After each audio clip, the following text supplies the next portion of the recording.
Dear students, as social beings, we live in a society that comprises of both social situations and nature. What is very interesting about these two things are the change and the permanency. Nothing is permanent, although it looks like permanent, it is subject to change.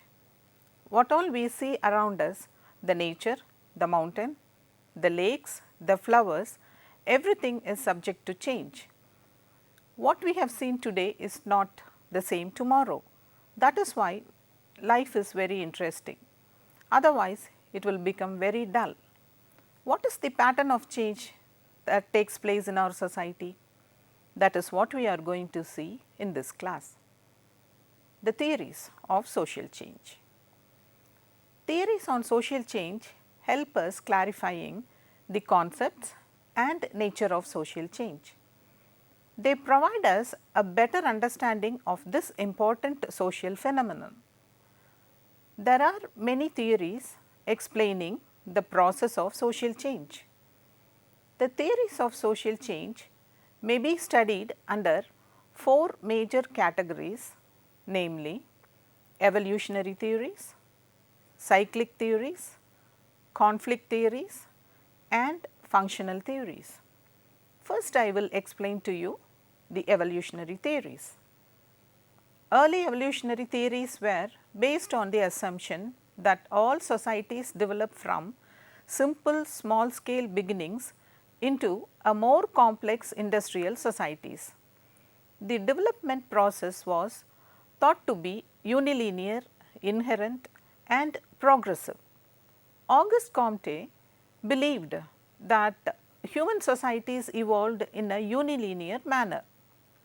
He has explained the stages of progress under three stages, namely the theological stage, the metaphysical stage and positive stage. He established correlation between the intellectual stages and stages in the development of man's material life. In the first stage, that is in the theological stage, man attributes everything to the supernatural beings. He is not able to explain why certain things happen in the nature. So, he thinks everything happens because of a supernatural power. Second stage is metaphysical stage. In the metaphysical stage, man understands there is something behind all the happenings of the world other than the supernatural thing. Now, he starts speculating why certain things happen in a certain way. He starts thinking. This stage we call as the metaphysical stage. The third stage is positive stage, in which man starts thinking everything in a positive manner. Positive in the sense in a scientific manner. This is the final stage according to Auguste Comte. Next to Comte, L.H. Morgan, while explaining social change, claims that savagery, barbarism and civilization are the three basic stages of human evolution. The evolutionary view of social change given by Herbert Spencer was based on the theory of organic evolution of human development propounded by Charles Darwin, and this theory was widely appreciated by scientific community at that time. Herbert Spencer fascinated by the organic evolution theory, applied the same principles to society to put forth the theory of social evolution. Charles Darwin explained organic evolution from a simple unicellular organism to complex multicellular organisms. Spencer applied this idea to society and explained that all forms of societies have evolved from a simple homogeneous unit to complex heterogeneous societies.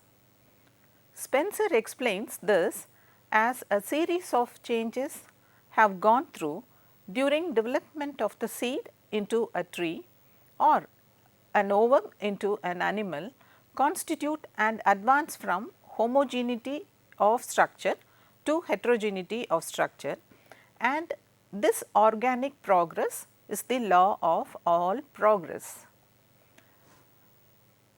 Next, Spencer applied Darwin's principle of survival of the fittest to his theory. He argues that societies have survived because they have adapted to better and advanced ways of life and thus have reached the present industrial society.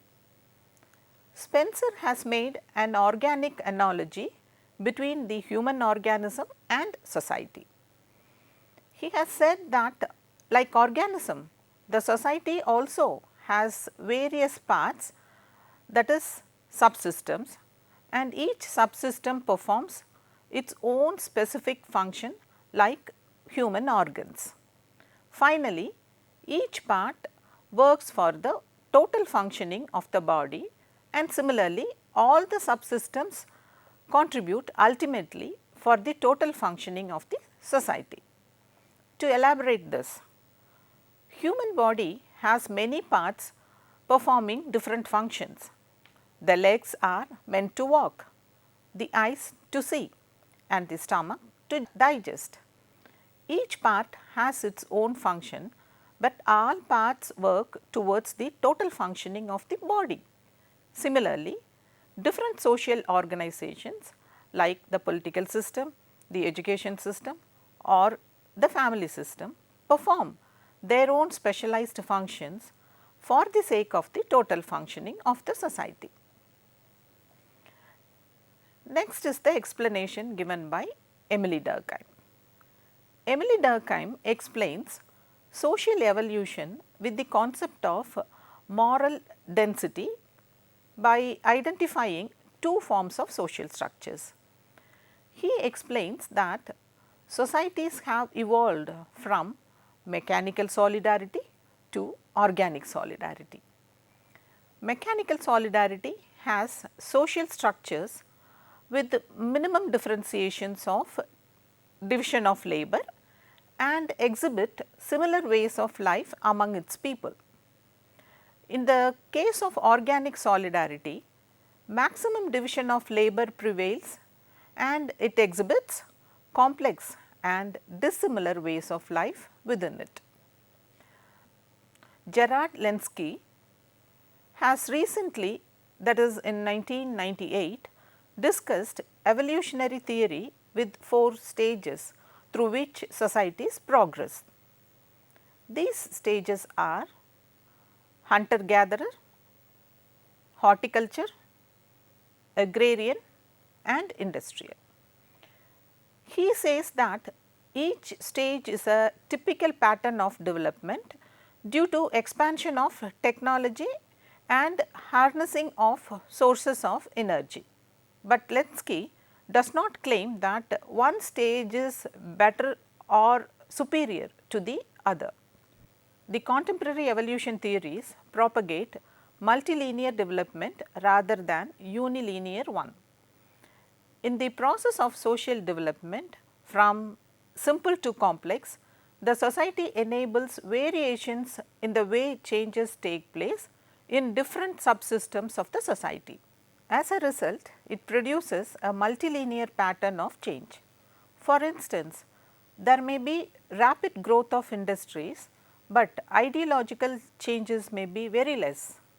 At the same time, different ideologies originate. The health facilities may grow, but the infrastructure facilities may be less. But many developments in medical specializations may branch off. In the case of art, many new patterns might emerge. This is what we call as the multilinear development. The next theory is cyclical theories. Cyclical theories describe societies as going through cycles of rise and fall rather than development in a single unilinear pattern. They explain change of societies with rise and fall of civilizations like that of growth and decay. Like human beings move from birth to death, civilizations are born, grow, and at one point decay or decline. The historic civilizations of Egypt, Greece and Rome are the classical examples for cyclical theory. They are born, grew, matured, declined and died. Spengler, Toynbee and Sorokin belong to this school of thought. First, I will explain the theory given by Oswald Spengler. Oswald Spengler, a German school teacher, wrote a book titled The Decline of the West in 1918. He said that civilizations are like biological organism that has life cycles. Similar to living organisms, the civilizations too are born, reach maturity and may die off. The fate of civilization was a matter of destiny. After making a study of 8 major civilizations, he said that the Western civilization was entering into a period of decline. The decline is due to wars, conflicts and social breakdown that are being reported frequently. The criticism against this theory is the unrealistic nature of analogy with the human organism and also his attribution to destiny. Arnold Toynbee, a British historian, studied 24 civilizations and wrote a book titled A Study of History in 1946. Toynbee suggested that societies move from a passive state to an active state in response to external challenges or internal challenges or even environmental challenges. The survival of the civilization depends on the successful response of it to these challenges. In facing the challenges, the activism eventually slows down as patterns become institutionalized. The regimes become powerful and then increasingly oppressive, which will result in turmoil. This might lead to the death of the civilization. History of human society is a series of cycles of decay and growth. Next is Petrum-Sorokin's theory. Petrum-Sorokin, the Russian American sociologist, offered another explanation to social change in his book Social and Cultural Dynamics, which he wrote in 1938. He proposed that two cultural extremes called the sensate and the ideational. Between these 2 points, the cultures oscillate over a period of time. The sensate culture represents hedonistic, sensual and materialistic qualities. The ideational culture emphasizes only those things that are perceived by mind and not by senses, as in the case of sensate culture. They say that no society is purely or totally either sensate or ideational. The societies oscillate between these two extremes again and again. societies contain both these impulses in varying degrees, and the tension between them creates long term instability. According to Sorokin, there is one more state which quality he calls as idealistic. This is a state of desirable blend of both ideational and sensate culture. Sorokin's theory is widely accepted in sociology, although criticism is laid on it as speculative. One more example could also be given for this cyclic theory from India. Ancient Hindu Yuga theory is based on this cyclic pattern. According to Yuga theory, ages or yugas pass through Krita Yuga, Trita Yuga, Dwapara Yuga and finally Kali Yuga. After Kali Yuga, the chakra passes on again to Krita Yuga. This is a good example for cyclic theory. The next theory is called the functional theories. The idea of social change as a dynamic process, as explained by evolution theories, shifted to an explanation based on stability and interdependence in the middle of 20th century. Functional theories assume that societies are basically stable. The various parts performing different functions are interdependent on each other. They work together to make society function as a whole. The change in one part will create change in other systems correspondingly, and such changes are directed towards maintaining the equilibrium of the society. For instance, a change in the education system will create changes in the family, rescheduling of transportation and the demand for new occupations. Rapid changes without holding the equilibrium might result in dysfunction or will be disruptive for the total system. The example is former Soviet Union. The criticism against functional theory is its failure to explain this kind of dysfunctional effects of social change. Talcott Parson has also given his explanation on social change. Talcott Parsons has also given a functional analysis to describe two processes under functional theory of social change. In simple societies, institutions are undifferentiated. A single institution performs many functions. For example, in earlier societies, joint families were able to serve many functions like child rearing, educating the child, economic activity and recreation. It was possible for the family to be self-contained, but as societies progress and become complex, the process of differentiation takes place.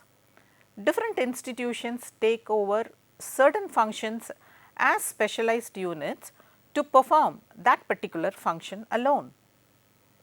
We may observe this in the present societies.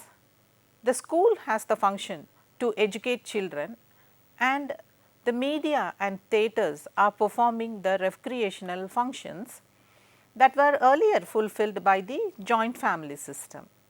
The units become highly specialized in specific function, but at the same time are linked together in a proper way in the process of integration. It is a kind of social adaptation. For Robert K. Merton, another functionalist, the strain, tension and contradictions between the component parts of social structure may lead to social changes. This is a brief explanation of functional theories of social change. Sociologists who are not satisfied with the explanations of functionalists turn to conflict theories. What is conflict theory? Conflict theories highlight the social forces that produce instability and disorganization in the society. In that way, conflicts are inevitable in social life. Ralph Dahrendorf, who initiated the conflict ideology, says that change is ubiquitous. Conflict is ubiquitous. Every element contributes for change, and every society rests on constraints of some of its members by others. According to Karl Marx, socio-economic class conflict is the major sources of tension leading to change in society. The two major social classes of capitalism, the rich and the poor, or the industrialists and laborers, or the bourgeois and proletariats, are polarized by their interests, the rich becoming the exploiting group and the poor are the exploited group. This ultimately results in class conflict. Now, Marx proposes a dialectical model consisting of thesis, antithesis and synthesis. Karl Marx says that this type of conflict is necessary for society because it forces society to adopt new conditions and change to a better form. For Karl Marx, all hitherto existing history are the history of class conflict. They are confrontation over slavery, gender discriminations and caste disparity. These conflicts are useful as they try to solve the existing problems in the society. George Simmel, who also believed in conflict theory, had the opinion that conflicts are permanent events and conflicts also bind people of similar interests. Conflicts keep society dynamic and ever changing. The primary focus of conflict theory is exploitation, discrimination and revolt resulting in conflict. Although conflict theories are partially correct in their analysis, many more situations have to be taken into account. Therefore, world system theory of change evolved. Now, we will see what we mean by world system theory of change. This theory divides the world system into three main parts: the core, the semi-peripheral and the peripheral areas. The core areas are economically and politically powerful. The core countries include Europe, Japan, the United States, Canada, Australia and New Zealand.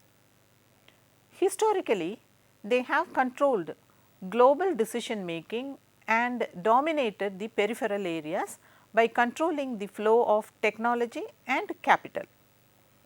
These countries control the International Monetary Fund too. Peripheral countries provide cheap labor and raw materials for the core countries. Many African and Asian countries and Latin American countries come under this category. The semi-peripheral countries are in an intermediate position, trading with both the core and the peripheral countries. For example, former Soviet Union. But the existing relationship is challenged by the expanding economies like India, China and Korea.